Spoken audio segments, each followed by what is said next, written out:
I gotta find my music. He's like, oh, and we're live. So, good evening, everyone. Sorry about the delay there. A little, we got off track on time here, but welcome to the Missing Piece. I'm your host, Trish, and it is Monday, December 19th, and it's a week from Christmas for those of you that celebrate that. It's also a few days from Yule for those of us that celebrate the changing of the year from the dark or from the light to the dark for a few months. Um, and I also want to thank Carnation for sponsoring my show tonight. And I am super excited to welcome Jesse Peak. He is a certified MUFON field investigator for the state of Pennsylvania, as well. He's on the Experiencer resource team. And an investigator for the Scientific Coalition for UAP Studies, with certifications in astronomy, space exploration, space advocacy, mental health, and case management, introduction to computer technology, basics of digital imaging, PowerPoint, public speaking, and disposition into investigations. He's also a published writer in the MUFON monthly journal. X is it X or EX? EX, I don't want to. 13 Bravo, artillery cannon crew member in the Army National Guard, and where he did his training at Fort Sill, Oklahoma, and a counselor for 5 years, teaching classes to young adults and Eagle Scouts. He also has a podcast that has risen to the top 5 on, oh my goodness, she just gave me this, Spotify, yes, and that is a link at the bottom of the screen. So so welcome, Jesse. I'm excited. He was on Chasing Prophecy last year where we first met. Well, I guess internet, how we meet on the internet, unofficially met, I guess. And we've talked quite a few times over since then. So yeah, absolutely. Thanks for having me. yeah. I love coming and chatting and having these conversations. So happy to do it with you again on your own show. So that's cool. Yes, it's exciting. And it's always amazing to see, especially like a year apart. I love that, how we can see how people have grown and changed, and in this community, with anything paranormal or astronomy or UFO, anything like that. I think, well, for myself anyways, and it seems with most people that are my guests and friends and such, our beliefs and opinions on a lot of these things change all the time with new findings. Um, so it's always fun to hear, just Oh yeah, because I've interviewed somebody a year ago doesn't mean that they're going to have the same thing absolutely. to Yeah, say, you you can see know. the growth in people. You know what I mean? What they've learned, the difference, and just being just a little bit more intelligent about the subject and all that kind of good stuff. So yes, I agree totally. So Jesse, tell us what you have. The last time we talked, I think you're pretty new to MUFON at that time, but you're also an experiencer yourself, correct? Yes, absolutely. Yep. That's why I got into the ERT with MUFON, the Experience Resource Team, because I've been there. I have my own experiences. I kind of worked through it to the best I could, and I thought it was at that point to start to give back to other people. You know what I mean, and help them through their process, like others help myself. So yeah, it's been a journey. Still have little things here and there, but it's died down for the most part. But yeah, I'm an experiencer as well. So now, for my audience, you grew up in Pennsylvania, correct? Yep, Philadelphia, Pennsylvania. So you've been in that same area all your life. Um, how do you think now that you've been in MUFON for a year, well, for over a year, but in this last year, and you've gotten to travel, meet tons of people in the UFO field, obviously, and everything. Um, this question comes up a lot on my show, especially since, everybody on Chasing is from Pennsylvania as well. Do you think, and some of our other shows, do you think that there's more activity just in general in Pennsylvania than some of the other states or locations in the world? Yeah, absolutely. When I first got with MUFON in 2019, I used to look at the statistics every month that would come out in the MUFON Journal, and they show you, and we even have an e-newsletter that comes out. It tells you which state, what part of the country, and how many. And Pennsylvania is ranked 7th all time in UFO activity sightings. Wow. That's just regular sighting reports alone. That doesn't include the experiencers in Pennsylvania. It doesn't include the paranormal. That doesn't include Bigfoot or high strangeness. So Right. just with that, I would assume that there's other things, and then with different weird structures that are found over in Pennsylvania from back in time, it's just there's so much historical stuff that has happened in Pennsylvania. And we only know the top layer of it. And I would love to go out there and start looking in the woods at some of these Druid tunnels they found out in Pennsylvania. Oh. Um, Oh, well, yes, that would be fun. But I was gonna say I've gotten lost in the woods in Pennsylvania by accident. And it's kind of like eh, parts of Virginia. You know, I've never been to Virginia. I only driven I, through Virginia, so I don't really know. what? I was legit. um, I went on my honeymoon in Pennsylvania to a weird 80s resort, and on the way there we got lost numerous times, like because of construction and detours and all this stuff. And there were like um armed people barricading roads, and so I'm talking about like the scary stuff as far as people in Right. Pennsylvania in the middle of nowhere. Like, so I can't imagine what else is in those woods. I was like, Well, today, I mean, people are a little crazier today. That's for no, sure. this was, like 15 years ago. So I'm sure it's fine now.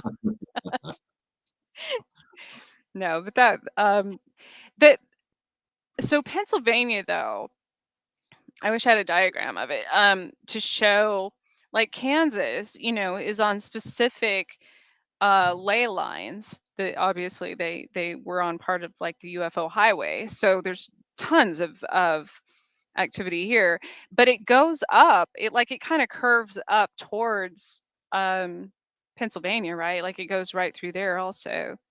I believe so. Yes, yes. I was talking to one of my Yeah. investigator about that the other day. The ley lines that run through, and they were talking about maybe putting. I don't know if you know what a MADAR unit is. I don't know if you're familiar with those, but Mm-mm. track. They track aircraft and aerospace phenomena that don't it tracks anomalous things. So it won't track airplanes and drones. It tracks other magnetic things that it catches. So it's a UFO detector all in all. And they want to lay them across the state where they're coming in and where they're coming out, so we can start tracking them and finding out where they're going and where they're coming from. But the ley lines Oh. here, they believe has a lot of activity, which is why they would like to do that and use that project. Anybody can buy a MADAR unit, put it in their home, and it alerts you and actually beeps when it gets a hit.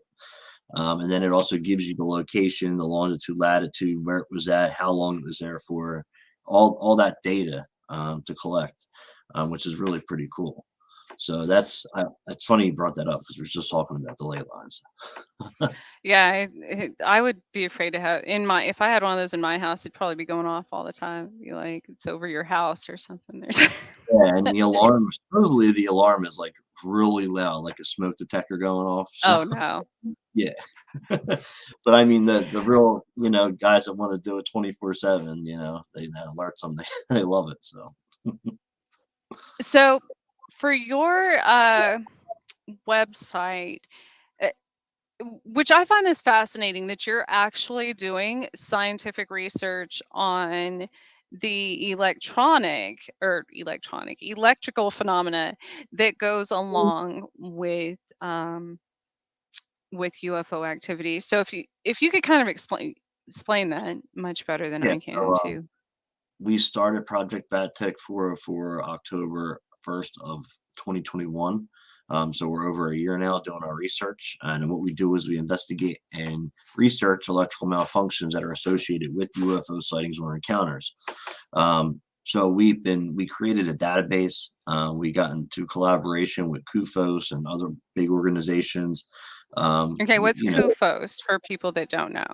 The Center for UFO Studies, J. Allen Hynek, the UFO investigator for Project Blue Book.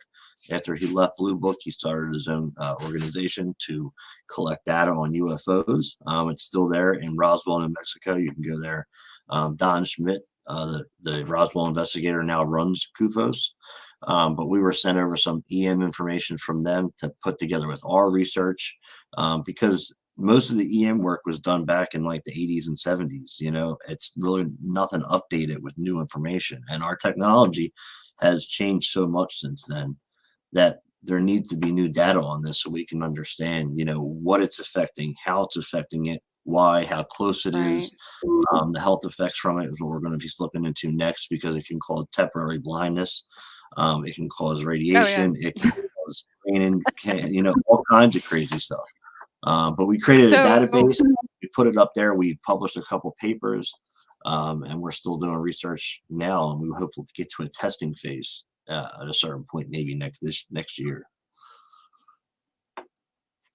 I was going to have you put the website again in the chat room real quick, just for people that are. I can only put it in the private chat.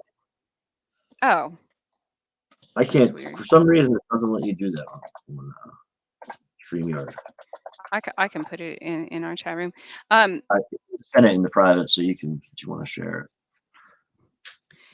Yeah, but anybody can report their EM UFO sighting or encounter to us through our email that we have, a reporting email. That'll get assigned to the closest investigator to that area. And then they'll contact you, get the information about your case so we can understand it more, log it in the database. And as of today, Project BatTech has the most accurate information on EM to date. With the historical stuff that we have researched, with the EM stuff sent from other organizations and from people reporting their recent EM stuff with newer technology. Nobody else has a database that's more accurate than ours right now.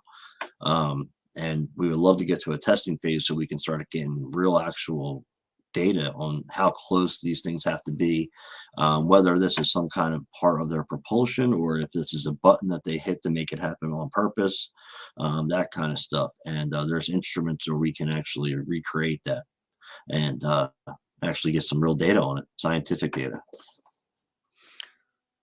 So I was going to show you, I can see if I can pull it up show it on my screen. You were talking about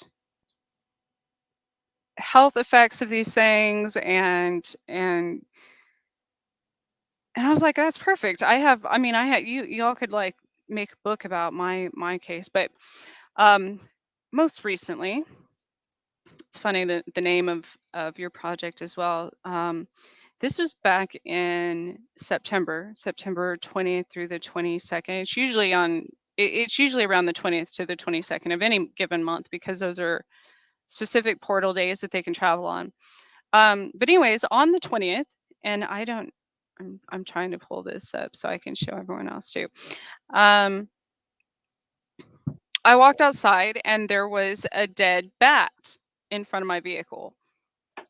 And nothing had bothered, there's like cats and city cats and stuff in the neighborhood, birds, everything else. But it was unbothered, untouched, meaning there was no other, if it just died or something killed it, you would think that it would be mangled in some way or whatever, no. It was completely untouched, dead bat in front of my vehicle. And so the first thing I think, and even like I get heart palpitations when there's like ships in the sky and stuff, even if they are, what do you call it? Cloaked. Yes, I'm sorry. Okay. I couldn't think of the word. Even if they're cloaked, like nobody else would see it, obviously. I can tell because I've been doing, that started with me being able to identify these things. as a photographer, because a lot of my cameras would malfunction Right. if there was something in the sky, obviously. And some certain cell phones and stuff pick it up now, with that advanced technology of smartphones, obviously. But it just depends. But anyway, so there's this dead bat in front of my vehicle, and I showed I showed the picture to Joe when I think when I was on his show a few weeks ago, because um I was like, how can I prove this? Because I can see it, but nobody else, like, you wouldn't be able to tell unless you knew what you're looking for, right? And the only Right. reason I knew was because there was a weird backward shaped rainbow in the sky, like vertical. And then there was also, like, if you're looking at a blue sky with clouds, it was like a smudge spot in the clouds, like if you're looking at a picture or painting or something and you're like, is that like a blur in the but it was Yep. in the actual sky, not through my camera, not that's the only way I can explain that. Um so I had this app for blind people, actually, that identifies objects. So I'm like, maybe I want to see what will happen if I point that through my phone, right, at this object. And it identified it as a ship, which is funny, or a boat. Really? And I'm like, huh. So obvious. And and it outlines it. So you could see something there that this app identified as a boat in the sky. And Huh. I'm like, well, that's a start. Like, at least somebody might believe me that that was I her. love that app. Yeah. So that night, of course, these things happen to me all the time and have my entire life. I'm just now figuring out how to kind of, I'm sure like MUFON, or maybe your other projects do document. I just um and so that night I had all of these electronic things, and I did take pictures of those. I mean, you can see, even that's another thing. I took one video that looked just like the lights were fine in my room or my house or whatever, um because in my vision they looked fine, but I could feel that there was a fluctuation in the energy, and that came through on my phone. On the video on my phone, it came through that the lights were flickering, even though I couldn't see those with my bare eyes. Wow. And so later that night, um I was oh, I took a shower and the water like literally electrocuted me. I have proof of that. I took pictures of that too. I had like all these lines on my skin, and it's like there was nothing in there that could have hurt me. There wasn't, Right. I mean, physically, like, that I could see. It looked like if you were stung by a jellyfish. So, like, literally, it just appeared all of a sudden, right? And so every time these things happen, um, it's always a series of events. My animals go crazy. I have videos of them doing that. You can literally see these things affecting. Sometimes I've videoed them where they look like water, literally, like um, almost like a translucent being, I guess. Okay. Um, and every time that happens, right afterwards, I get almost radiation poisoning, quite literally.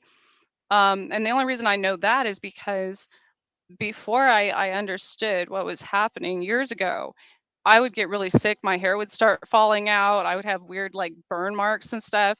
And I would go to the doctor, and they're like, "This doesn't make any sense. It looks like you've been exposed to a very high amount of radiation just within the last 24 hours." And I'm like, I was just at my house, or something. And so I started putting that together as well. And it happened on the same time every month or few months or whatever. And I had the same effects, or it had the same effects. And it affects my animals the same way as well. So it's interesting that um, I've it, and I know, I've had 2 heart attacks. I've had multiple strokes. I went blind one time. I went deaf. I some sonic variations will cause my ears to bleed or That's nose or all EM whatever. stuff. Huh? That's all EM stuff. Your eyes Yeah. bleeding, your ears, temporary blindness, all that. Yep. So it That's happens to me all the time. So I'm so excited that you all, somebody's finally investigating. And it happens to people around me too. They just don't realize that that's what's happening. And right. I didn't realize it was happening to other people as well. I was like, well, maybe I'm the only one that in this part of the country anyways, that the aliens mess with because I don't know. I was born outside of Roswell. I don't know. What I mean? You always wonder if it, but then I would be out in public and these things in my area would become apparent. They'd be like, I would just overhear people in the store. Yeah, I don't know. My ears keep bleeding and I keep having heart palpitations and it was always the same times that I was. So I started taking more note of that and like when, from the airfield the jets would fly over and stuff. Um Right. See, now it's funny you no. brought that up. You went to the doctor, and the doctor was like, "This doesn't make sense." Blah blah blah. We're working on another Yeah. project where I'm head of the EEM part. It's called UAP Medical Coalition. We just started that up. I think it was in June. And what our main goal is actually to educate medical professionals on how to help experiencers that had exposures. So then if you go to the doctor, they can be like, okay, yeah, this is it, and not just mistreat you and send you away because most people are mistreated. All experiences, and there's only very few places they can go to get the help they need. So that's interesting you brought that up as well. I got to where I was almost traumatized from doctors because even if I went to the doctor for, a heart attack or something that they legitimately had a record of and the EKGs and everything for, and I would tell them my theory on why this happened or whatever, and it, they're very mean, very I bet. Oh yeah. I just happened to so after all of that started happening, I became very sensitive to electromagnetic energy myself to where I would even manipulate it, especially if it was right after I was taken, right after I was abducted, for months after. Anything that I touched I would almost zap out any remote control, I'd be very careful plugging things in. Um, and like my blood and such was radioactive. Like I had to be careful about exposure to that too. And actually it was like extraterrestrials that told me that. They're like, you have to I got a cut on my finger or something. They kept telling me control the leak. And I'm like, what? What is that? And then I figured out what they were trying, sometimes their messages, they don't always communicate in a linear fashion Right. like we would. So I'm like, what is that? Why every time I do something, or like wash my hands or brush my teeth or something, they're telling me to clean the sink and that makes sense. It's like people with chemotherapy. Your bodily fluids are literally radioactive for so many, I don't months or something after you get it done. So Right. Wow. um so they have taught me some things, Sounds but like it. Very familiar with this.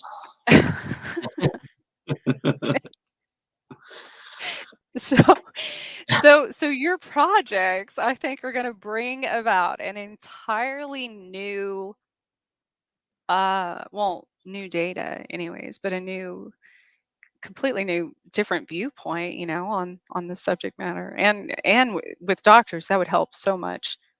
Yeah, that's definitely something that got a lot of people are involved now. It was three of us, and I believe now there's like 14 or 15 of us all working together. Brought the director of the ERT from MUFON. He's an ex-medical doctor. I just brought Oh, him on board.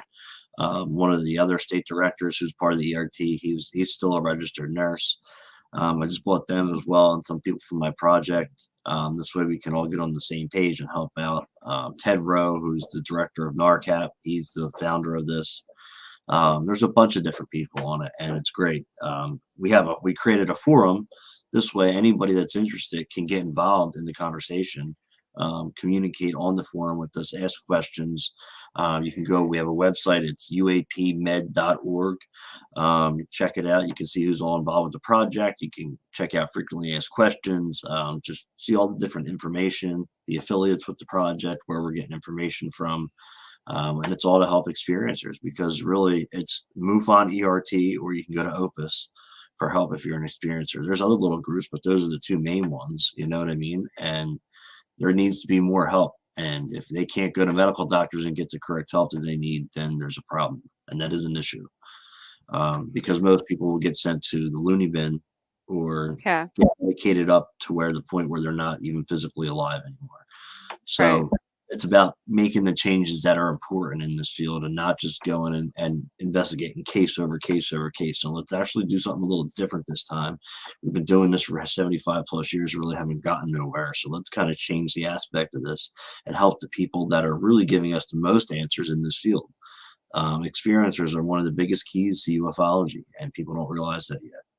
Yeah. So Well, and there's still such a stigma about it, especially places like Kansas where I live.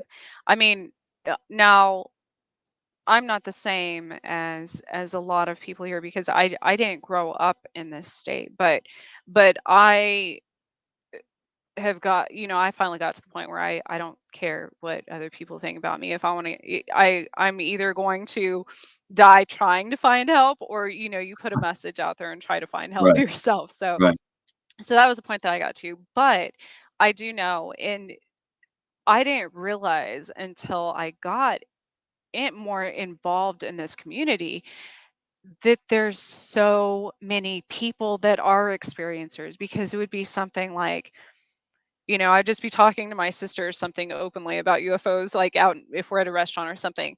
And it spreads that way. Like the um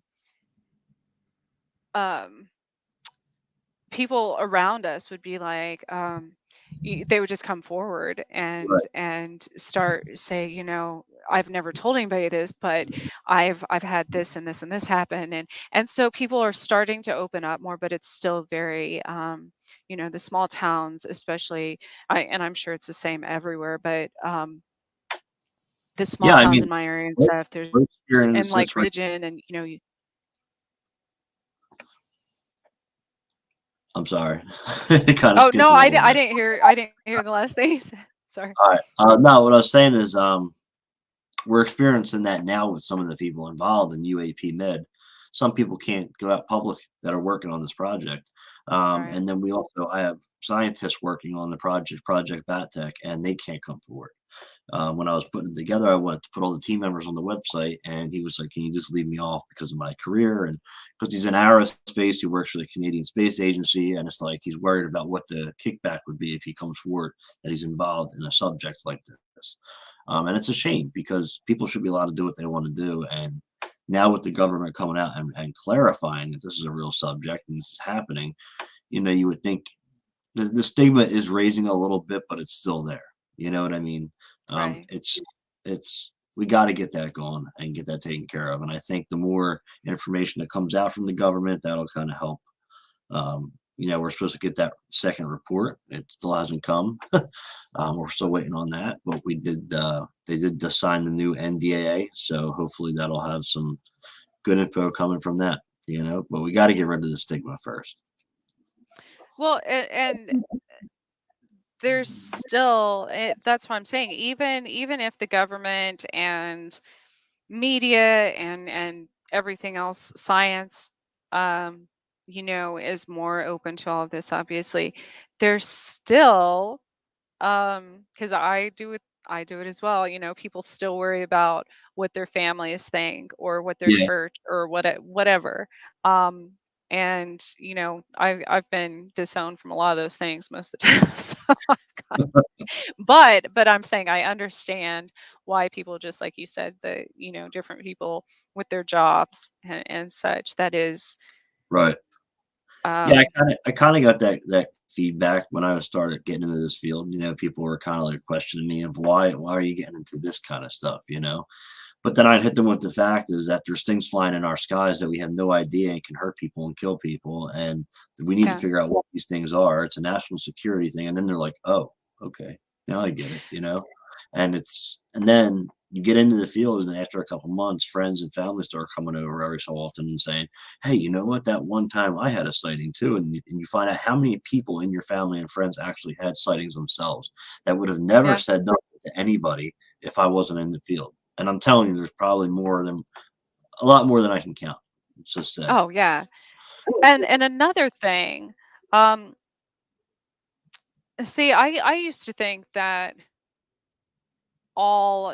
just because as an experiencer, I didn't know any different, and I didn't want to confront it in my own life that way. I just thought that every extraterrestrial visit or every UFO or things like that were all the same, basically. Right, It wasn't until I started embracing it and they started communicating with me and such that um, I realized that there is a very big difference. There's so many races of extraterrestrials out there that um, they're not all are good and not all are bad. right, Um, and it's interesting because it got to a point where it's like there was something else. Um, I was manipulated and taken many times by some of the bad ones, and it got to a point where eventually something bigger started protecting me and started warning me about the bad ones. Now, whether we listen to that or not, or do anything about it is one thing. Um, but after being in opening up more in the and networking more with people even in the paranormal field, I've realized that many of those people are actually having um ET and UFO experiences. They just don't realize it, that they um brush off as something spiritual or paranormal. right. um which is another interesting, it's like just because of the patterns you see, Right, like when you're communicating with something through um electronic devices, it's not always a spirit. You know what I mean? Like I mean it is in a sense, but it's not necessarily like a spirit of a person. So, right. That's interesting. What is your but it's thought? hard What are your thoughts on the ancient astronaut theory? as far as Just like, what do you think of it? Do you believe in it? Do you think there's something to it, or you think that I don't know? Just wanted to get your opinion. I've been trying to get other people's opinions on this and what they think about it. If they believe it, if they feel that ETs really were here helping the human race in some type of way, building these megalithic structures and finding the inscriptions on these walls of things that are around today that weren't around back then, things like that. yes, because there's proof in writing. There's literally the writing on the walls, in that sense. um we already know, but it's like we try to brush these things off as humans and as a Right. civilization. It's like we're like, no, no, yeah, we see UFOs in Egyptian hieroglyphics, but that, no, we're smarter than them, so let's just No. keep I mean, it's like, absolutely, I think there was some, even the Bible, like there are pictures of spacecraft. I know. You know what I mean? Like, okay, they believed in it back then. And if you're thinking about, even when people think of thousands of years ago or whatever, you think of like caveman era type stuff, that it's like dumb people just kicking rocks and chiseling stone and stuff. No, no, like, you know what I mean? Like, because that's how it's been depicted to us, Right. when actually we're probably like, it's the curious case of Benjamin Button, where we went backwards, like we're getting dumber as time goes on, because um like, because everything is even medical um revelations, even science, everything is going back to something that was already discovered. You know what I Right. mean? Um, and so I believe the pyramids, the hieroglyphics, the geometry of it, um, was absolutely made by design, not default, you know? Yeah, absolutely. I think Eric Von Daniken really took the Bible and really kind of like in kind of got people involved in the UFO field because of how he was depicting the Bible and how it was telling people that this is actually really happening. And I think he was one of the ones that really opened my eyes and really got me into the subject because I mean, no one else really did it better than him in that way. And I loved how academia all kind of went after him, but he was telling the truth. Mhm. And that's kind of how that's the stigma thing is too. It's just all interesting. All the different rabbit holes you can go down and look Yeah. And I struggled with I have a book that's coming out next year. That it was supposed to be out this year, but I struggled back and forth. I'm like, I'm gonna get so much backlash over my theories from my experiences, and I get a lot of, well, as you know, I get a lot of weird messages, I should say, from other sides of things.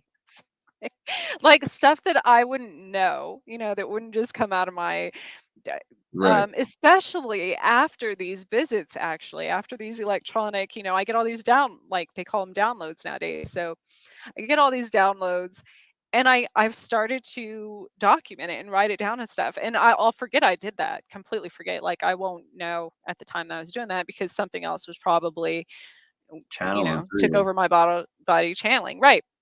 So I'll go back to that months later. I find notebooks all over my house that I just randomly wrote 3 pages of, scientific notes on.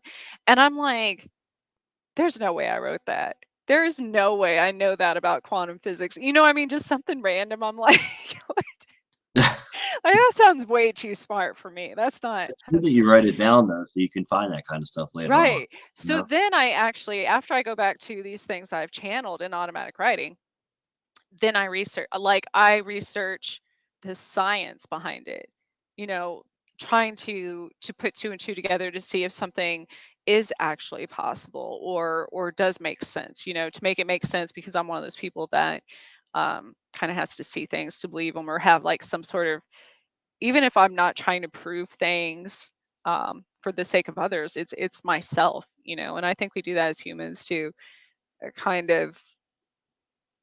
It's like a reassurance thing that we're not going crazy, Yeah, or absolutely. You know how many times that I did that when I was having my experiences? Like, I was doing things to maybe, like, see it like, when I came to, like, that this was actually happening, like, using memory foam and different things like that to see different imprints or, it's Yep. how we're built, you know what I mean? And we don't wanna say to ourselves we're crazy, so we do these things to try to make sure that this is really happening to us. Now, when talking about the power, so, like, I've noticed with cemeteries, since I, visit a lot of cemeteries, not just because I'm a medium, it's in my pagan belief system. We honor our ancestors and the dead a lot in various ways. Um, but now I've noticed, because I started having um, more heart palpitations and such near cemeteries. I'm like, why is this? And every cemetery now has a tower near it. Have you noticed that? Like Wi-Fi towers, or I the have not 5G. noticed that, no. There's one by every cemetery in Kansas, probably, like every main cemetery. Hmm, And I was thinking that's interesting, because essentially you're like literally exercising the dead 24/7 by doing that, like. yeah, it's energy source, right?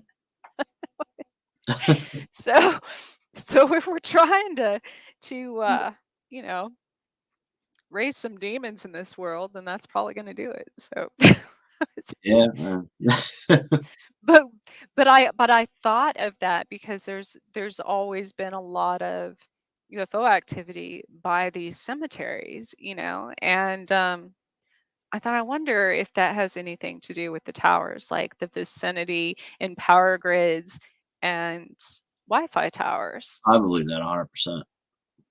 Huh. Definitely. And then You're, water you're too. in Kansas City, Missouri, right?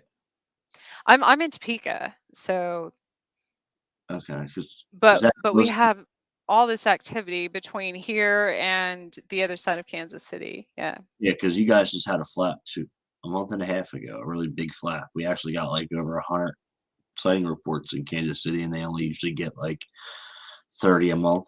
So there was, So that was probably October 6th, 7th. I have documentation of that. That's actually when I was like electrocuted in the shower or whatever. okay. That Well, that would was make sense then, right? that would have been wait, no, that was the September. That was like 2 weeks prior.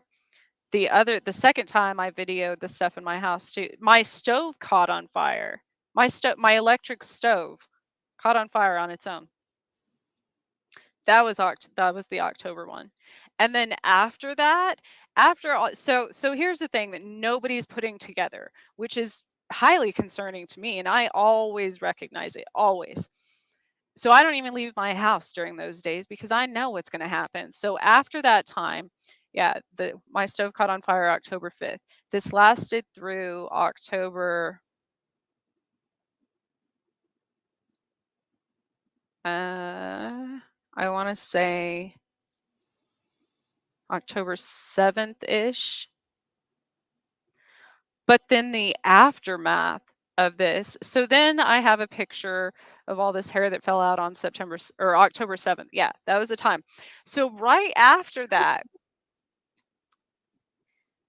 the influx in crime in Topeka was astronomical. I mean, literally, like we had a high-speed police chase in the broad public daylight, like huge shootout downtown by the Capitol that week. There were more murders and thefts, and like everyone went crazy right after that, which is what I animals, you would hear about like animals attacking everything, people attacking everything. I'm telling you, that time, and I knew it was directly related to that, led to, because I'm sure things, well, I know how electrical systems affect me, Right. and if you're not used to that, it absolutely, especially animals, would agitate. I can't um remember the name of the government project that they did, but they were using electrical magnetic waves to control people, yep. and that still happens today. Somebody else was just telling me about something that happened like that too. I It just did might, a it might, show on that. There were actually a few from the 60s and 70s, even into the early 80s. There were a few projects that were still contracted through the Midwest, through Nebraska, Kansas, Missouri, and Oklahoma, that had not been fulfilled with Russia yet. hmm, That were supposed to be within the late 90s to the into the 2000s. okay. Yeah, there's an MK Ultra. That's what it was. The face, and it's in the Well, chat. that too. Yeah, that too. Yeah, it's interesting.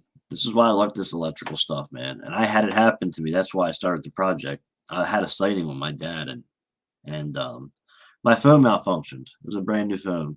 Didn't make sense at all. And that's why I started Project Battech. And the first case that came in was somebody else's cell phone that they reported. So it was interesting. And about that, if I don't know if that person is a book reader, but that I would read Dark Fleet.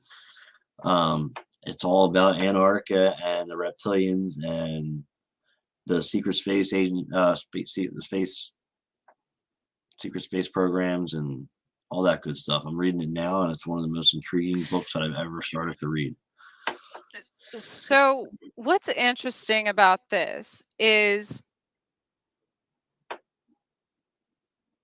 uh, but instead every direction south past the ice shelf in Antarctica. So, from uh, and I've never researched it. There's a lot of things that when I would get messages from extraterrestrials and stuff, I didn't. It's like the trauma. I almost blocked out a lot of that. But for years, they were giving me messages about Antarctica and that it was dangerous for humans to do anything, have anything to do with the ice shelf or Antarctica. Antarctica. See, I can't say that word, but I swear that was one of the biggest messages from whoever on another side had given me for a very long time. Like to a point I would get anxiety about it. I would start panicking like who do I tell? Like it was that important that Right. I wanted to tell someone that would listen to stop messing around in Antarctica because it's going to like end the world or something, you know. Um was that was one of the main messages I got for a long time. You're right. Like, who are you supposed to tell that to without them thinking They you're would listen, right. Oh, I've gotten tons of things like that. Every time there's, like, something, oh, like, when the Hadron, Collider was activated. Oh, yeah. Or when, like, we start doing weird things on the moon, I start like, I'll have nightmares about these things. It's like there's literally something, you know, if your brain had a door on it, like if somebody's banging on, trying to get you right. to pay attention, you know, or to Yeah. do something about. But then I never know, like, what do you do? Who do you tell? What are you going to call your senator? Okay, I'll be thrown in a loony bin. Like, Yeah. you know, Yep. I've actually reached out. I was reaching out to politicians all this past year, trying to just get anybody to get write me back. And most of them would be real arrogant and egotistic and write what they're doing for the neighborhood and just completely ignore what I'm talking about. I had one politician actually write me back and tell me that he gave me all the information about what was going on in the government, writing the bill of releasing about the paperwork that was released on June 25th, what the new bill that they were writing and signing into act was going to do. Um, and he also told me he was going to have his intelligence committee look into it, and then sent me another letter that it was being in process of being looked at, which I was completely shocked. You know what I mean? Because usually you get the runaround. But we'll see where that goes. That's interesting to me because that just means that people are starting to get interested in it, which I love. So well, and I mean, it was coming to that back in, you know, the 60s, even with. But the problem is every time that happens, well, back then in politics anyways, people started dying. You know, you know what I mean? Um, one of the first major times anyways that like in my parents younger, you know, in their lifetime when they were younger, was Kennedy. Um, right, a lot of conspiracy theories started coming out during his presidency, his time in office, and then like with Marilyn Monroe and stuff. And that's the first time you ever heard about like UFOs or anything out of the ordinary. And then all of a sudden, you know, after the assassination, after she died, and after uh, um, those are major, you know, a major celebrity and the yeah, president, obviously. So it was such a huge setback until probably like the 80s, you know, I would say that it started kind of coming around again. And there's always um something to overshadow it. yeah. And Always. then of course it died out again for another, you know, 20 Yeah. years How before. the Cold War started. It's the same thing with Yeah. that. Like UFOs after World War II, we started looking into that, and then the Cold War happened, and that completely shut UFOs up. Every time Yeah. it comes around, something happens where it overshadows it, and we don't get to continue doing This time during, UFO. you know, at the beginning of the entire I guess the beginning of the shutdown really was when that started again, got the ball rolling because there were so many theories on um like the virus coming from Yeah. another planet and all these Yep. things. Um but again, the Russian Ukraine war shut that down. You know, people just stopped. Yep. Same thing with focusing, I guess, on Oumuamua. that. Oumuamua was real big for a little bit, and then you heard nothing about it anymore. So it's always So, did you notice, speaking of moons, this last full moon that we had, what was that, December 6th or something, I want to say. yeah. Um, like I live by the moons, so I usually, you know, keep track of that. But um, that specific moon was the first time in 14 years that Mars, which I couldn't really see it here because the weather and it was overcast for during the entire time of the full moon, but was the first time that Mars almost, it was almost like a lunar eclipse, but with Mars instead of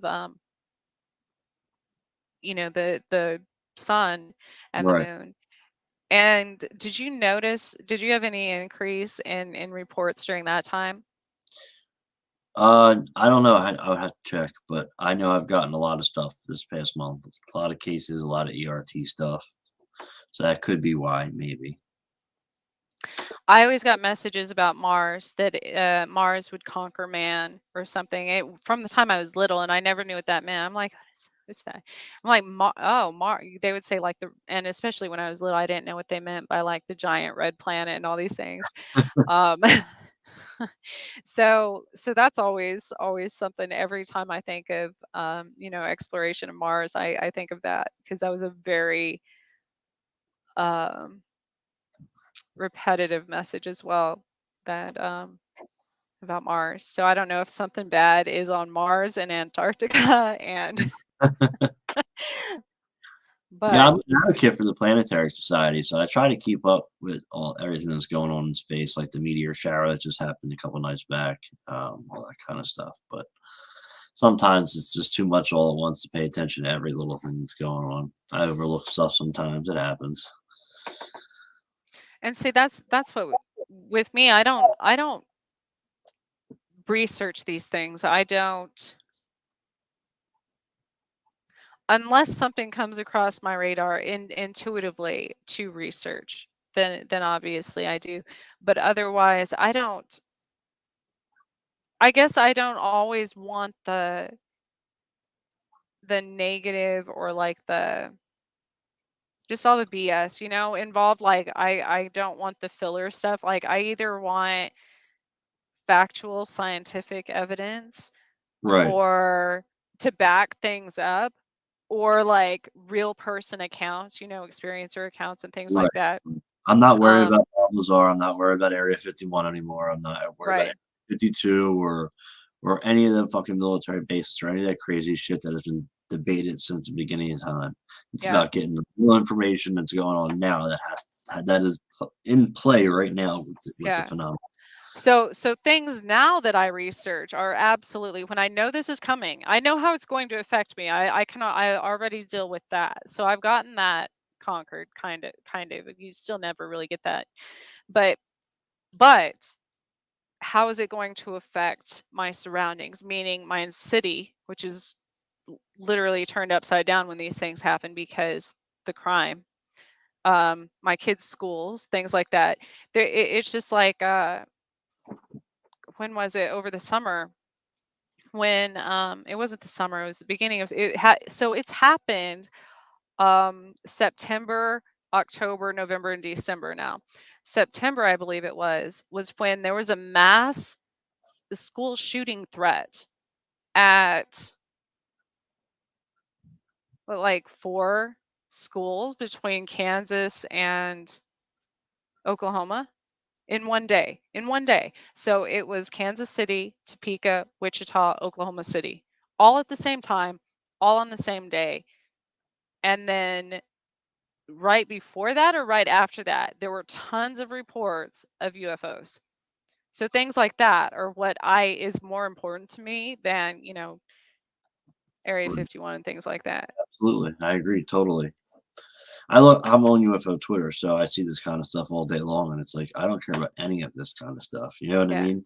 And in the beginning, I was kind of staying up to date with everybody on UFO Twitter and what they're looking into, and I got to the point where I realized I was like, this is not the important stuff that we should be looking at. And Right. that's kind of why I'm still on UFO Twitter, but I do my own stuff behind the scenes that I feel is the most important stuff to be doing, because you could just sit there all day and look at this and look at that, the Wilson Davis memo, all that kind of stuff. It's just it's old. Now, And it really another helped me thing, move the field forward. That's what's important. have you, this is a new thing. Well, it's not new for me, but I mean, I always have spine problems after it. But have you noticed an increase in people with spinal problems after the electrical things? Well, we haven't gotten a lot of people talking about the effects on their bodies. That's something we're going to be Oh, looking into now. We haven't had anybody report about any kind of physical effect to them, which is weird. that is weird. Usually it's multiple different kinds of equipment they have that go off. Now I have heard of one case where it was like temporary blindness for a little bit, and then one with a little bit of radiation poison, which is the Cash Landrum case. But not a lot. That's why we're making the focus this week coming up, this week actually, and next week to look into that. So, two things with the temporary blindness. There's been a few times in my life that I've experienced temporary blindness. Um, One of the times in New York, doctors couldn't figure out what was wrong. My eyes, every day I was literally going blind. Like my eyes were turning white, like a blind person. Um, they tried so many different drops and all kinds of stuff. And this was in a very short period. It was within like 2 weeks. That was when I lived in upstate New York. I did live very close to a military base, and I believe that time, especially with my military abduction, experience, they were doing experiments on people back in the day with lights, with like laser lights. There's actually I would have to look it up and send it to you. There's a project about this. Um, I don't know if it was MK Ultra related or not, but it was a military project. But um, and they would do that to people by using a series of flashing lights and things. It would make the person temporarily go blind.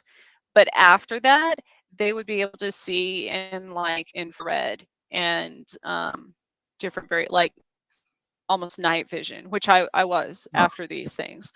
So I 100% believe that specific time was probably part of some sort of experiment. Now, the other times it's very different. You go blind literally from the change in frequency. Um, I'm going to explain that, but different vibrations and frequencies cause so many different health issues with people.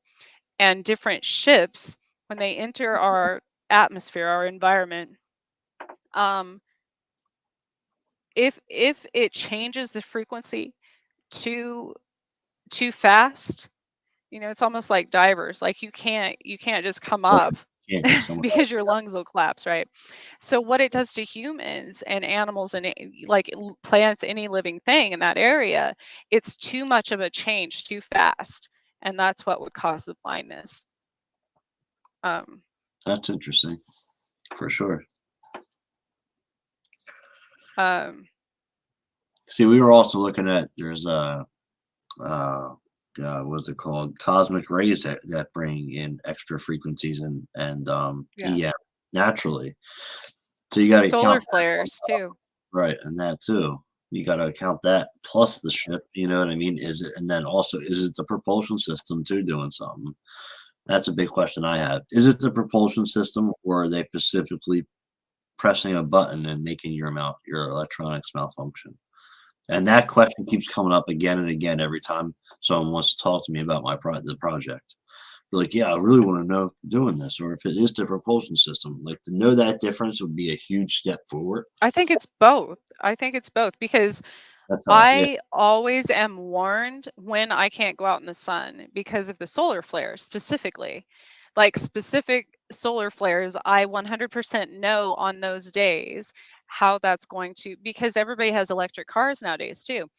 And I hate them. I would rather go back to, like, I want like a 1970 or 80 something vehicle, because I don't want anything electric. I'm telling you, like, because those days, if I'm out driving and there's a solar flare, and I know they like, I'm alert. I don't know how. I don't know who's telling me these things, but I know when these things are coming, probably because I have AFib, and I could have a heart attack. Um so apparently I'm supposed to be living for some reason, but um it my check engine light on my vehicle will come on. Like, street lights will start flickering and stuff. And that specific time, I know there's a difference. Like, I know that's a solar flare, and you could probably Right. track on those days that there were um I don't know what there's a website that measures that. I don't think it's through NASA. I want to say it's do you know what I'm talking about, that measures the solar, like, the increased sun variations in different parts of the world? I don't I know don't know what what it's it's called. called. I know what you're talking about though, the different variations, the output of the solar flare. Yeah. Um, but then on other days, you know what I'll see? You know what message they send me? Is Sonic. Like the restaurant Sonic. Yeah. And I'm like, why do I keep seeing Sonic or hearing about it on the radio? And then I'm like, oh, that's what's gonna happen. And then sure enough, within however many hours or whatever, it's like we get hit with the Sonic um, type of influence. One of the first papers that I published for the project, it's called Diesel Engines and EM. Before the year, I don't know if it was 74 or 76, but before that, diesel engines were never affected by UFO sightings. These diesel engine trucks would be sitting next to regular combustion engines, and the combustion car would completely shut down the lights, everything, and not work, and the diesel engine would still run. But the radio and the Wow. headlights would go out, but the engine always stayed fine. And then in 74, 76, what they did is with the emission standards got put in place. So they then changed the way the engine was built. And from that point on, they were also affected along with the combustion engines. So if you really want to get away with this, get a diesel engine that's older. Well, and I think it was probably you that we were actually talking about that last year, because I was telling you how my dad, back in, which is interesting, back in the 70s, converted a vehicle he had. He put a You did, propane tank yes, you did say this. I on know. it, and it made it like a hybrid gas Right, propane, um and just for the reason it could go, he could probably go like 1,000 miles before he had to get gas again or whatever. But right. I'm like, that's interesting. If usually people that are abducted, it follows family lines and Yeah. stuff. So Yep. even if he didn't know that was happening at the time, like, you still start doing things subconsciously, or because something else is telling you, like I said, that might be trying to protect you. Um, which is probably why I want to go back to like a 70 something vehicle, with a rebuilt engine, and because I could tell you, out of all the vehicles, every one of my vehicles, and I remember the points it happened. I didn't know that was happening way back in my early 20s and stuff. But now that you start remembering these things. I'm 41 now, so um I started remembering. I'm like, oh my gosh, I had an Explorer Sport, and it would just stop in the middle of the road when I was driving at night for no reason. And I would take it into the shop. It would have to be towed or whatever, and they couldn't find anything wrong with it. And it would start up fine 24 hours later, all the time. And now thinking back, I'm like, Gotta son suck. of a, yeah, I know. I'm like, Like something son of mess. a, every time they stopped my car. Like, God. They're probably like, she's crazy. Why does she keep bringing her car here? Yes, yes, and it wasn't just like that. So I bought a brand new car, right? And then the same thing happened, and I'm like, "No, I swear." Like, it's just, but they knew it when, like, the truck driver and stuff, eventually they would be like, "No, it won't start. We don't." Like, so it wasn't just me. I mean, it really wouldn't start. But yeah, there was never anything. They couldn't find anything wrong with them over and over and over. Like, I can't even tell you how many times that happened, and it was so. And I didn't know at the time, but now looking back, I'm like, son of a. You realize it. Yep. Yeah. Yeah. That's crazy. I can imagine that. You know, she's back again. Yeah. Yep. Every time. And I would have weird stories too. And now thinking back, it's kind of like, well, it's like victims at crime scenes. You take their report, and even a few days later when they go to testify or something, they're calmer and they're much more, their thinking is much clearer and things. Do you look at the initial report and you're like, what? What? It sometimes it's not very comprehensible. And so thinking back at these things, I'm like, did they not realize that in my story I said that this happened at 2 in the afternoon and I called the tow truck at 9 at night? You know what I mean? Like, Right. nobody thought about the missing 7 hours. Like, what did I do in that 7 hours on the side of the road? You know what I mean? Like, Right. it's terrible. You're having some EM issues right now. Oh, I know. But I think I do that. I've determined with a lot of my guests on my show, if we have a lot of energy, it starts affecting electronics around us. I affect lights and stuff all the time myself, but Okay.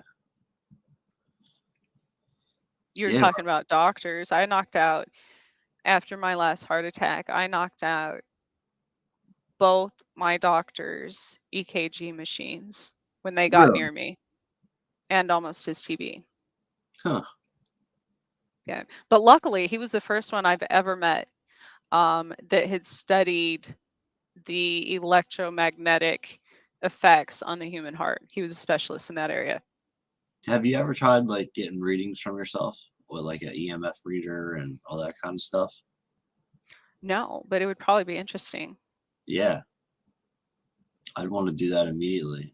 I'd want to use an EMF, electrical magnetic field, radiation field, and electrical field, and then use the infrared thermometer to see what your levels are. Huh. Never thought about that. Because Yeah. it would be, I would assume it would be different after these things are in my immediate area, obviously. Absolutely. Yeah. So another thing, which I doubt anyone has ever researched, I only put 2 and 2 together after reading about astronauts and what would happen if humans, were taken into space back and forth and things like that. An interesting thing, and I don't know if it became, I don't know how it happens. I don't know why it happens. And I wonder if this happens to other experiencers. But I started noticing myself, my kids, a few days before we're taken, and this is how I know it's coming. But also, since I'm psychic, I started having like premonitions of being taken in certain scenarios and stuff that were usually in the future. But my temperature, like I would get a fever a few days before every time. We were seen by specialists, all kinds of people about this. Like my daughter and I were, because we kept getting these fevers with no other symptoms. It wasn't like we were getting sick. And they're like, I don't know, you just have some weird fever syndrome.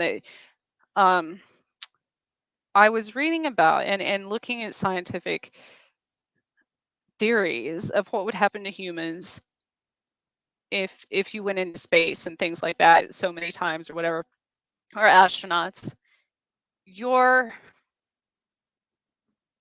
To make it safe to travel, probably even through different dimensions, and not internally cook, basically, when re-entering the atmosphere and things like that, your body temperature would have to be raised beforehand to make it safe to do so. And I'm like, that's interesting that that happens right before I'm taken somewhere else outside of my own reality and exist. You know what I mean? Um, because if that's the case, then what's like, does my body automatically, do they trigger something that Right. causes it to do that to make it safe for us to travel to another place? You know what I mean? Right. That's interesting. Hmm. And I wonder if that happens to other experiencers. You know, they just don't know it. Maybe. I don't know. I mean, I don't know. Maybe. I mean, you know how they say that ETs maybe are on a different frequency, which is why we can't see them most of the time, or me. And then we have experiences as experiencers, and sometimes we see ET beings. So maybe they are raising like the EM field around us, or what we're doing, so we're able to see that frequency and see the beings themselves. So I would, maybe. That's how mediumship works. You know, that's how I tell people that all the time. That's how certain people can see spirits. It's like cats, you know, or Yes, they, that was big in my experience. yeah, they see different uh an entirely different spectrum of color than Right. humans are even capable of doing. But as far as me communicating spirits and seeing spirits, if I go to a haunted location, I know, and I'm sure other mediums do this as well, you have to, like, I have to lower my frequency to be able to communicate with lower vibrational beings. Right. And I think that's also why I've always been able to see them. Not that I lower my vibration, but because my field of sensitivity to it is probably a little bit more well, more sensitive than some people's. And I think that's the case with a lot of um, you know, especially a lot of people in the paranormal field. Right. Huh. The same with cryptids and stuff too. And I tell people that all the time. I'm like, it's not that they're not always there. If you go in the woods, elementals are like 100% always there. You just can't see them. That's interesting. Now, if you raise your vibration, many of them vibrate at a much, much higher frequency than humans. Humans vibrate at like five, what is it, like a level 5 frequency or something.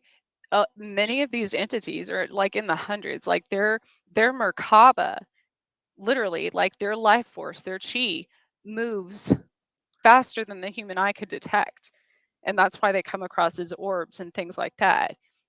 Um, Now, if you raise your frequency, if you eat right, if you eat a clean diet, if you exercise, if you're happy, if you music and color and art and things like that, if you have a balanced lifestyle, that's when I started encountering more of the higher vibrational beings. Okay. Well, that would explain. I get that. Absolutely. You're seeing more purely. Right. And that includes interdimensional beings. It's just hard to do that in this world because everything affects your vibration, everything. Um, I was reading how if you live near train tracks, if Yeah. you live near a bridge, the vibration through the ground can have negative effects on the human body. Well, it's just like when I got my EMF reader that does magnetic, electrical, and radiation fields. I mean, the TV is so outrageous. It's mind blowing. The Yeah. alarm goes off on it when you turn the microwave on. Our Oh yeah. cell phones, you know. And Every refrigerators, washers and dryers, you know. yeah, and it's like, what is this doing to our body? You know what I mean? That's what I think about too. Is it hurting us? Is normal? Is this why things happen in certain areas, or you know what I mean? So, There is a, and and you it's like, know, when what's a healthy level, and what's not, too. but there was a point I was so sensitive to it. My heart was so sensitive to like Wi-Fi towers and stuff. It was so depressing because I didn't know where I was going to go to get away from it. they're everywhere. Yeah. Satellites are everywhere. So I couldn't go out in the woods, that's where I really figured it out because I was on a hike with my friends and we came around a corner to a tower that was disguised as a tree. But Right. I Yeah. kept my heart rate got faster the closer we got to this thing. And I'm like, oh, but where would you go to get away from it? Y- Well, if you watched, and this is true, if you watch Skinwalker Ranch, they take the people that are having the encounters and they put them inside that the metal box where the corn stalks usually are. That blocks EM and electrical fields and magnetic fields, so it can't affect you anymore. Wow. You just answered like why I'm not affected. Um, my parents live way out in the country, and their house is metal. A lot of people in Kansas have like the metal siding, Yeah. Yeah. and there's cornfields, like obviously all out in the country, and not only am I not affected by these things there, but 100 like I have been abducted probably 100 feet from their property line before. Um, and I'm pretty sure my dad witnessed it. And I 100%, but it was like a wall that stopped at their property line. And I'm like, that's weird. Why do I always feel safer? But it's Right. probably because they're like literally in a metal box, basically in the middle of a cornfield. That's gotta be what it is. Yeah. Huh. And everybody that they would put in there would start feeling better after a little bit, you know? It blocks the way. And my old house also didn't affect me as much, but I thought about this. Like it still probably had lead paint in the walls. Which isn't good, but it's good in No. this scenario. And I had the old, metal blinds, Oh my um, god. and then I slept with a, weighted blanket. So, if you want to not be abducted, you can get metal blinds, have lead paint, and basically a metal blanket around, and you'd be fine. Like, there's Wow, we should write a little list for people. oh, I've got all kinds of Excellent. stuff. Yeah. Oh my god. There's certain ones also, they've told me this too, that my tattoos, anybody with a lot of tattoos, basically, the, sometimes they can't, it affects them. Like they can't touch me. They can't physically touch me. Like it would basically poison them, which makes sense that humans are that toxic that we would, poison we would poison an ET. Like, but yeah, that's what they were telling me. Basically, like, and a lot of people have metal in. I mean, we have tons of metal in our body. Right. Um, that's another thing that raises so when I got Lyme disease, I started eating healthier and basically a completely raw, clean diet and detoxing from any type of electronics. Like I don't watch TV, things like that. Um, I typically, for the most part, don't have my phone around me during the day. All that when I stopped doing all of those things is when I started being able to see more things, but also communicate with more things that were beneficial to helped me. Okay. So you think the readings allow like staying away from the electronics allowed you to be able to communicate, to lower your Yeah. frequency? Okay. Well, to raise it. Yeah. Raise okay. Yeah. So getting rid of the electronics would raise your frequency and not lower it. So how would you lower your frequency with more electronics? Lowering your frequency is doing things like not getting enough vitamin D, like sunlight, things like that. Not eating, like eating processed foods, um, basically everything that's bad, drinking, smoking, things like that. As a medium and a lot of spiritual people, and that's why you see more people like in the what is it, the Ayurvedic communities and Buddhism and things like that that meditate, like meditation. But of course, when you're meditating, you're what? You're not, you're quieting your mind. You're not around electronics. or you're Right. not, you're not watching a screen per se. Um, there's so many singing, music. Um, music has again, that's another sound frequency. Yeah. Music, sound opens portals. So, um, that's been around since the beginning of time. Um, different color therapy, vibration therapy, um, things like I started doing red light therapy, which had a huge effect in my healing with Lyme disease. And that's a specific, um, not frequency, but it's a specific color, red, that has a healing effect. Okay. There's also blue lights that have healing effect, but not the kind that comes off of your phone and computer and things like that. But there are specific, each one's for some does something else, Okay. and it affects your DNA. I had no idea that there was color lights to do that. Oh, yeah. Yeah. I used to do it, especially in the wintertime, when the sun's not out as much. And I would tell my clients as well as a personal trainer, if you go to red light therapy, it increases your collagen production, it increases your vitamin D production. Um, it's a good aid against like depression, decreases inflammation in your body, aids in healing at a cellular level, as well as like muscles and joints. Um, all of those things, because anything electromagnetic, which has been seen a lot of times at like Skinwalker Ranch, people have brain swelling and stuff. Anything electromagnetic can cause inflammation. Um, so red light therapy kind of counteracts against a lot of those things. That's interesting. I never heard about that before.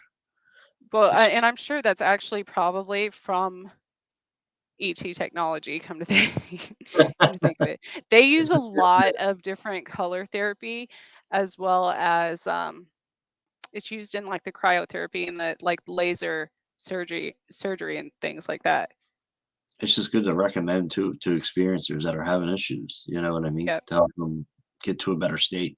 Now, is it any kind of lights that you just go to the store and buy, like, a red light bulb or, like No, no, no, no. Um, there's only two places in my town that have it actually. Um, one is like a tanning place, but so it's like a tanning bed. It's literally like a pod you oh, stand it's in. red light therapy, and there was a red Right, light but it's not a harmful UVA, UVB rays, okay, so like a tanning bed. I Huh? have done a red light UV bed before. You have So, done that? yes. It's essentially, if it's called the red light therapy and the healing, yes, then that's what it. But you have to do it. You can't just do it once. Like you would have to do it consistently for like a month for it to Okay. work, Yeah. basically. Yeah, they had it at the Planet Fitness where I was going to the gym at, and I was like, "What That's is where I that?" used to. That's one of the places that had it that I used to go Yes. to because it Okay. was fairly inexpensive to do it that way at from the gym. It was, it's like $20 a month or something. $20, that's it, yeah.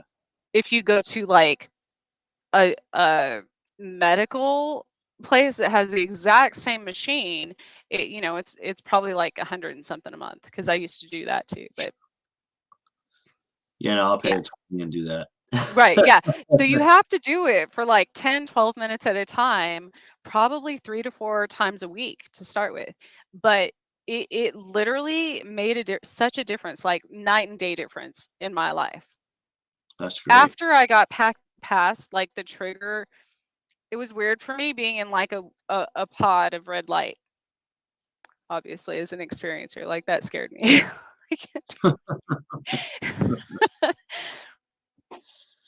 Oh, man. So what's the But yeah, blue that light? even helps your hair grow back. That actually increases it, helps your hair follicles. So So what does each color do something different to the body? it does. How many are there? I mean, is it literally every color in the book, or is there only certain colors in the book? No. I believe it's only red, green, and blue. Red and green. Um, because those were the original colors. Like that's literally what makes up our DNA basically and everything in the universe. So um there's so many different variations of it too. That's interesting. So if someone's having like a bad paranormal experience, ET experience, what are some things that you know that work to help to stop the negative experience? Besides sage and Palo Santo oil, and The reason, do you know why those work? why? Well, I'm just asking, like, what your opinion is on Well, why those work. I know that the Palo Santo oil has to be natural and organic, or it will not work. And I Mm. just hear that it's a good thing to burn in each corner of your house, but you have to say the saying with it as well.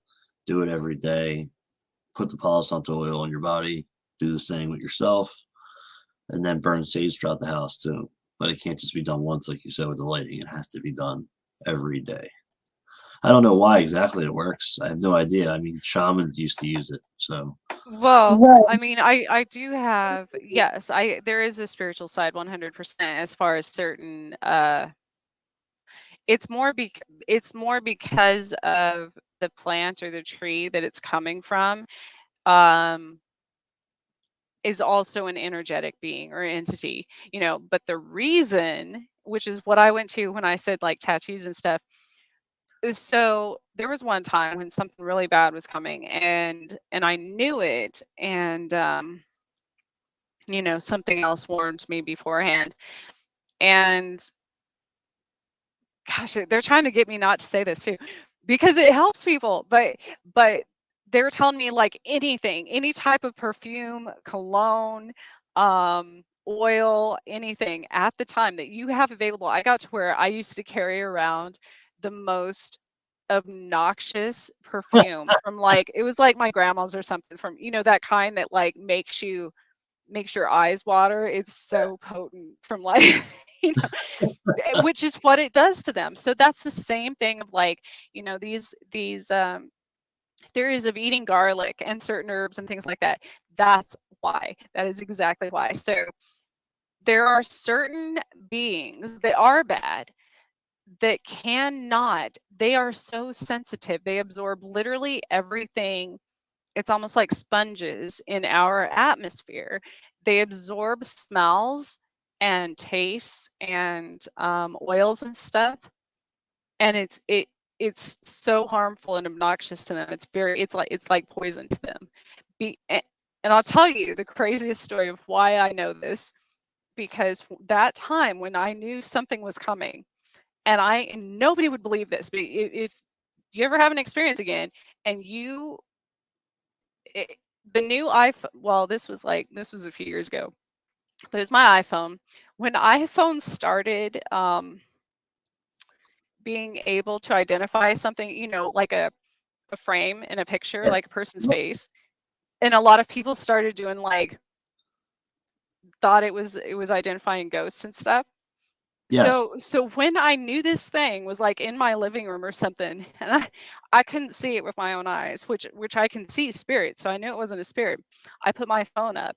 I couldn't see it, but I could see the square, and I sprayed air freshener, and it like zapped out my phone, and this thing went crazy. Like, I'm like, huh. So my mom was right when I was little, and she said she was spraying monster spray and used the air freshener can or something. Wow. It probably literally kept them, because they cannot stand strong scents or taste or anything like that. So How if about you like slather on lotion, cologne, whatever you got, if you're about to be abducted, it'll work. that? Like, That's good to know I've that. come up with some crazy. I know nobody's gonna believe me. They're like, whatever, Trish. Yeah, y'all are gonna be wishing like during the apocalypse. You're like, shit, I should have written down all these things that she said. I should have been watching the Missing Piece with Trish Mo. Not just watching it, taking notes.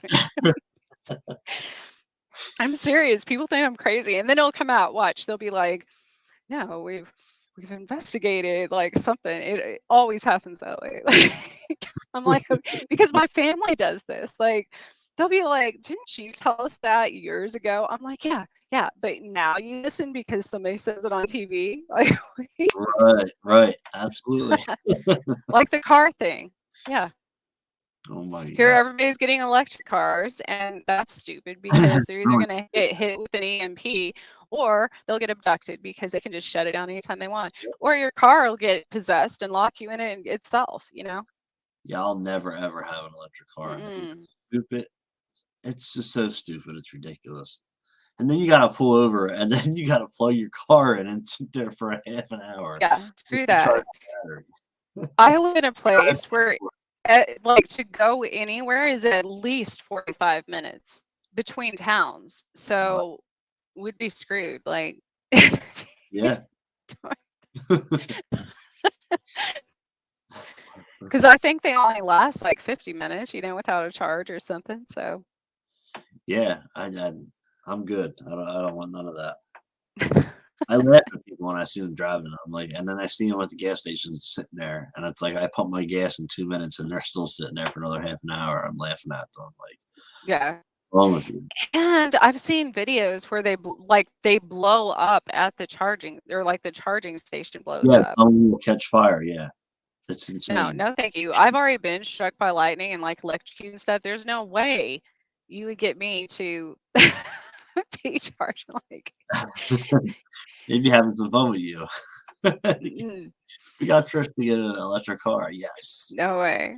Humans could actually, you know, if we harnessed our own power, we could power the entire planet for years, for probably the rest of our lives if we wanted to, but I then believe it. nobody could profit off of it. So That's all it comes down to is profit. Gas, all of it. Electric. I That's what. want to. So, what's your theory on that these things aren't coming from outside of the Earth and outside of our universe, but from within the Earth? Yeah, that's something that I've been looking at for the past couple months. Probably the past 2 months, I've been really looking into that. And I'm reading that book, Dark Fleet, which really gets into it. How they came here and took over, and then they wound up moving underground. And it's like we call them extraterrestrials, but maybe they've been here just longer than we have been here, and maybe we're some kind of you know seeding from them, something else, something that they created. Hmm. The book talks about it. The Atlantic part of the world being the true Atlantis from the Bible that talks about it, and the Pacific is where the reptilians live now under the ground, and they fight with a different race that they're at war with, and under the ground is the safest place to be for them. But I don't know. I do think that maybe it's possible that there are some species here already, if not a couple. Um, and they are just living in Antarctica, and it's possible the government knows about it, and that's why you're not allowed to fly in a no-fly zone in Antarctica. And when they did that one time, they seen the hole going into the ice. Um, it's possible. I mean, I believe it. I don't know how I could not believe that. I I try to keep my mind open to all possibilities when it comes to this phenomenon. I don't count nothing out because so far more and more stuff keeps coming out, and it's like, see, you can't count nothing out. So I do believe it, but I do know that um, there's a lot of them that travel through water yeah, because it's actually like water, even fog and things like that, which makes sense because there's more mass in fog, you know, obviously, or rain or lakes or anything than just air. So right. And water, um, I mean, there's so much more water. That'd be the number one place to hide if you're going to hide underwater. right. We haven't even explored more than 10% of our oceans, and then you I got always say that. you Like, got the why are we sending people to space when we should be training divers? You know what I mean? that's Like, what why are I said. we? That's what I've always said. Yes. When I Like, first got into why we have all this stuff that we're finding new fish and whales and things like that. And the fact that whales and dolphins are literally the smartest being on, like, science has proven I that time and time again on know. this entire planet, And that even jellyfish over are like humans. the real aliens it's crazy. And it's like you're spending all this money and we haven't even Hmm. searched all the jungles yet either. Oh, and Yeah. the mountaintops and all that. And there's like, we could have there's probably things here that we could find that would really help this planet in general. And we, Regular civilians find shit every day on like Google Earth now out in the middle of the yeah, ocean because they're doing more research than scientists are. yeah, yep, absolutely, And they'll all of a sudden discover like a new, bigger right, shark or something that we didn't even know existed. yep. And it's just like Just that. from some like 12-year-old sitting in their basement, like Right, scrolling Google Earth. right. The 2004 Nimitz that was flying from the air and then going over the water, flying in and out. And then there's that the Baikal Lake one where the Russians dive down and see the ET beings there. And that's what Yeah. you talked about earlier about coming up from the water too fast. And they all end up dying. It's like, that would be the smartest place for ETs to hide, you know? I And travel. think have you heard of the bottomless lakes in New Mexico? No, I haven't. Oh, it's the craziest thing. Like all think about it. All of these things that we just discussed are 100% normal in New Mexico. Where I grew up near the cliff dwellings, the Gila cliff dwellings, people went underground and like disappeared for how many years? Like forever. Um, and then of course there's Roswell, obviously, but there's the bottomless lakes, and they have a very high sulfur content, which is, it's kind of like hot springs and stuff. They're not hot though, but nobody's ever been able to dive to the bottom or reach the bottom, like anything. I mean, it's crazy. Huh, It's very common there. that's interesting. I'll have to look into that. I feel like people don't.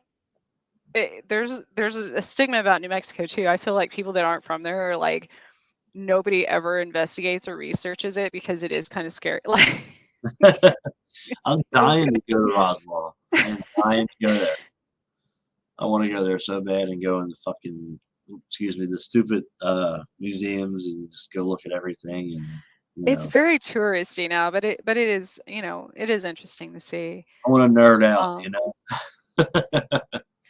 I want to see. So this place, Bottomless Lakes,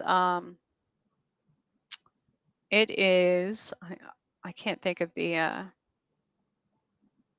water's like a blue green color, like in the like in some of the tropical islands, Yeah, in the ocean, but in New Mexico. So it's a very odd. It's in Chavez County, New Mexico. It's outside of Roswell. hmm. So I would definitely look into that if I were you. If you ever go there, because it's along the Pecos River. Pecos. Gosh, I moved to Kansas now. I can't even pronounce things that are the Pecos River. But it's been there. I don't know if it was discovered or established in 1933. Um,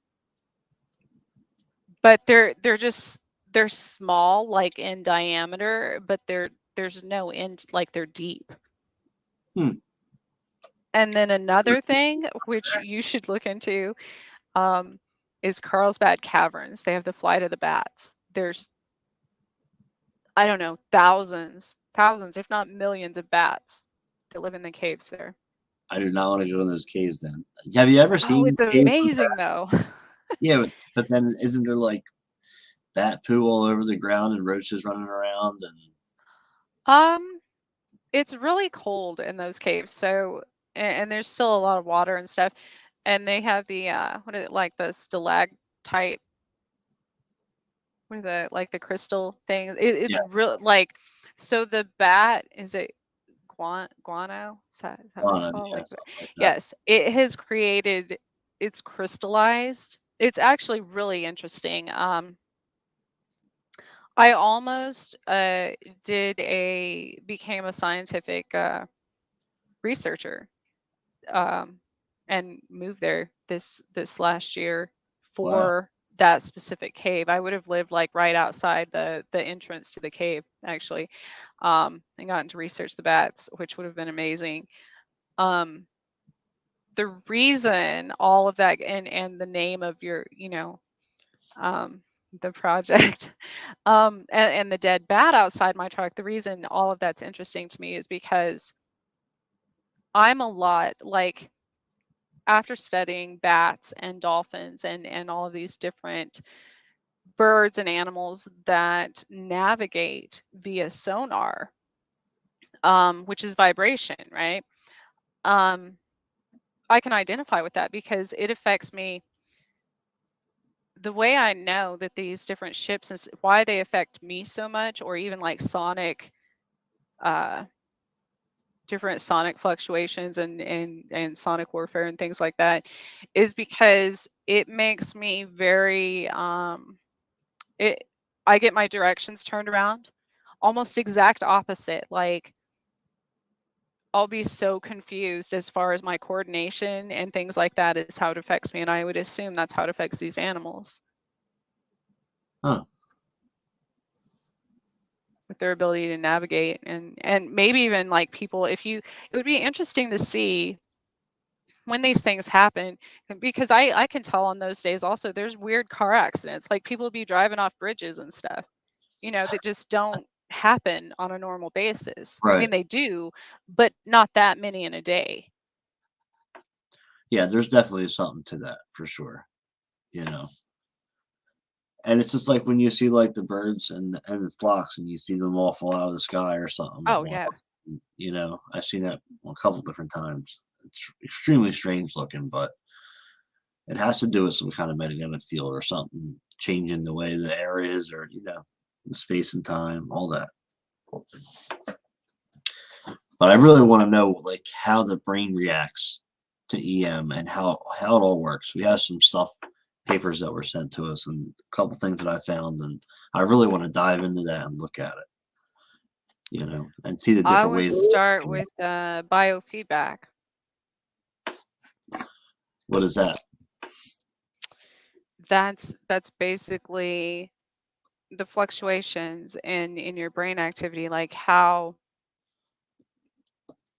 each person and the planets affect these things too, and the moon. So you also have to take into account that. Like I research my own biorhythm um charts, which everybody has, but people don't realize how much planets and the moon affect us on a physical level. So you have to discount that first before you start getting into any outside factor affecting it, because every moon is under a different planetary phase, right? Every full moon. Well, every planet affects different organs differently. For instance, this last one was in Gemini, the full moon, which affects your throat, and your fingers, circulation, things like that. So if you notice during those times, you're more susceptible to injury on that specific part of your body during that specific time, which Huh. has nothing to do with electronics or UFOs or anything else. It's it it's 100% based on um, the combination of increase in electromagnetic energy with the moon and whatever planet is affecting that part of your body. That's why it's like dangerous to have surgery on, if I was going to have throat surgery, I wouldn't want to do that on a Gemini full moon, because Right. I'm probably more likely to be very injured or die, So you know. where do you find this information out about, what moves what at the time and what it affects on your body? Is there somewhere specific? Um yeah, there's actually tons of information on that. I think even NASA has an educational um site on certain, and I can find the specific ones and send it to you, but um because they actually started putting together the astrology and astronomy from our ancestors, from thousands of years ago, from what they found in caves and in Egypt and things like that, and even especially like in the Greek and Roman times and stuff. They were big into that, and they started actually looking more into it and taking it um considering it more realistically as something that was scientifically based. And once you get down to it, it is scientifically based, because if you studied a person's cellular structure during those times, um, and how the moon's energy affects the human body, which obviously, if it affects animals and tides and everything else, we're mostly water. Of course, it's going to also affect us. Um, and then you take into account the different, position of the poles and where a person's located and things like that also make a difference. But there's tons of sites that will tell you what planet affects what organs, and then Okay. you just go by like, okay, if this planet affects these organs, then you look at, next month, the moon's, I don't even know what the moon's going to be in next month. But then you pay attention to what organs that planet affects. I'm gonna have to keep that in mind and pay attention to that, because that's interesting. I've never really thought about that, and didn't even know that was really a thing. Oh yeah. And once you start studying that, you'll probably look back, at different times in your life, and you could even I go realize. back to different times you were injured, and Right. look up the planetary where the moon was at the time, or what planets were in our orbit at the time, or whatever, and you would make a direct correlation. So you could even prove it, based on your own life. Okay. Planets affected by. Now the trick is, as humans, if we paid attention more to that, then we could probably prevent a lot of ailments during those times. Absolutely. A lot of stuff that we need to start paying attention to in this world that we don't. That would help in the long term for sure. I've thought about that also. I'm like, what if all this time they're not coming and constantly like abducting us? What if they're coming and constantly like it's like ambulances all the time saving us from something stupid we've done? Like shit. Why That's we can't leave them alone for 5 minutes without them screwing something up. Those damn humans. Like, what did they do? They're gonna kill themselves. They gave us a soul. They gave us a soul, and they made us feel and be emotional and all that good stuff. So what do they expect? Right. Really, you know? They took I've the G. often wondered too. Have you seen that interview that everybody thought was, I mean, obviously, um, fake back in the day? It was probably 15, 20 years ago, maybe not even that much. Um, it was with a gray alien, and like sitting in a room, interviewed by like the FBI or CIA or something. I don't remember. And he said that he was us, but in the future. I hear that a lot. I hear that comes up a lot, a lot, a lot. Yeah. And I've thought about that. I'm like, well, if you think of it now, if we lose all humanity based on numerous factors, people are becoming more and more, I guess, numb to bad things. You know what I mean? Like, there's not a lot of the more violent video games like kids play, and the more Yeah, yeah, wars we have, and the more we just start becoming less affected by it, it seems like. And so even with AI, with artificial intelligence, eventually you're taking out the human energy right. from writing and talking and art and everything else, to where even cars, like they have cars that drive themselves now. They have semi trucks that don't even need drivers that are on the road. You know what I mean? Like, you're taking the human out of humans, basically, and about out of our entire world. Yeah, it's So not smart. eventually we probably would become, you know kind of emotionless, and um wouldn't have a need for things like different facial features and hair, and all of the things that Everything would, make us unique. there would be no personality in life. No, there'd be no color. It would all be gray. Literally, like, they're gonna get mad at me. I'm not saying, I'm just, but what if they're trying to like go back in time? We know that time travel is a thing, so obviously. So what if they're trying to redo everything so we don't get to that, you know what I mean? So we don't get to that point again.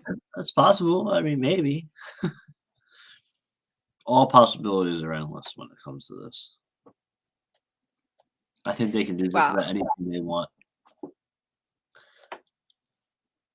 I then I was about to say, then you get into all the different religions that have said that that is the apocalypse, like the end is the beginning is the end.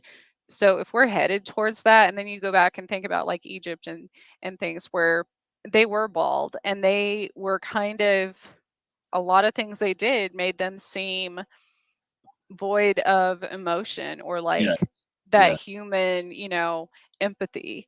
Um, and so maybe we do that in cycles over and over and over, and then we have to reset the entire world again, where we start all over, because we do that in our own lives all the I wonder time. how many times we've reset it. Yeah, Really, honestly. that's what I'm saying. Every culture has their version of that story, but we're like, no, no, let's find a different reason. Like, but we're ignoring along the way while we're trying to find this different proof that while we're trying to prove them wrong, through our ego as humans, we're missing all these opportunities to change. So we just keep repeating Yep. it. Yep. Bro. That's really sad. That's really depressing, actually. It is. That's why the ones that know about it, we have to do the changing, you know? It's Yeah. gotta start somewhere. So I didn't even realize it's already 10:15. But Jesse, it's been fun having you on again. It was good to talk to you again. Yeah, absolutely. I I put your link in the chat box. It will be posted on my YouTube, on this video on YouTube, obviously, in the information. And again, Jesse, tell everyone where they can find you. Yeah, you can find me every Thursday. New episodes come out of UFO Encounters Worldwide. They're on all podcast platforms and KGRA Digital Broadcast Radio every Wednesday at midnight. You can catch me on Twitter, on Facebook, wherever. And if you want to see our project, that's projectbattech404.wordpress.com. And that's it. Thank you for having me tonight, Trish. It was actually a fast 2 hours. And so the link on the ticker here going across the bottom of the screen is Jesse's podcast, which again I said has um, grown exponentially to the top 5 of Spotify. When did you start that again? I started with a podcast? Uh-huh. It was last year. So we hit our year in July or Okay. June or July. So yeah, we're in the top 5% most followed podcasts. So that was Wow. a Congratulations on that. That's exciting. I couldn't believe it. I was like, oh my God, So yeah, thank you. I appreciate that. And I will be on Jesse's show. Yeah, And I'll have to look at my calendar again. What I told you, January. mid-January. Yes, mid-January. So I've given him a lot of homework to ask me a question. We're gonna get deep. So thank you all for, I guess, for those of you who celebrate Yule, that is in a few days, obviously. Um, Blessings for that. And for those of you who celebrate Christmas, obviously this weekend coming up, Merry Christmas. I think I will be here on the 26th. Um, but otherwise, have a safe holiday and thank you for watching. Um, if we don't catch you until next year, everybody have a wonderful end of this year and we will see you again. Have a good night.